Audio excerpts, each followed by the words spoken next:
2 minutes. Like I guess about 2 or 3 minutes. That's it. Yeah. All right. So we're on to Romans 7, and 7:1 says, "Do you not know, brothers? For I am speaking to men who know the law. The law has authority over a man only as long as he lives." Amen. So we'll keep going. For example, by law, a married woman is bound to her husband as long as he is alive. But if her husband dies, she is released from the law of marriage. So then, if she marries another man while her husband is still alive, she is called an adulteress. But if her husband dies, she is released from the law, and it's not an adulteress, even though she marries another man. Amen.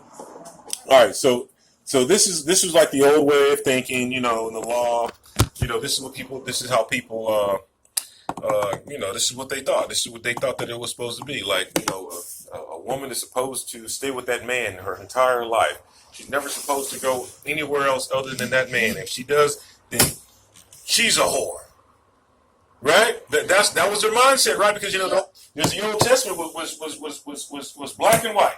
There was no in between. There was no no gray area.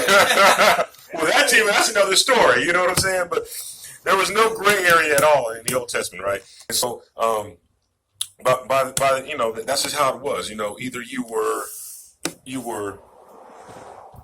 a sinner or you weren't. All right, that's it.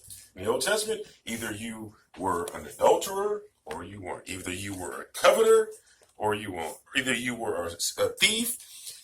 Once a thief, always a thief. Like nowadays, people can change. And people could change back then, but people's mindsets of them didn't change. And, I know a lot of times, especially like the other day, I was on social media and I actually posted this on social media and I said, I don't mind being called radical because, I believe in grace. I believe in God's grace. I always I try to spread the word about what Paul did and how Paul did it. And I like to stay in the New Testament and talk about it a lot.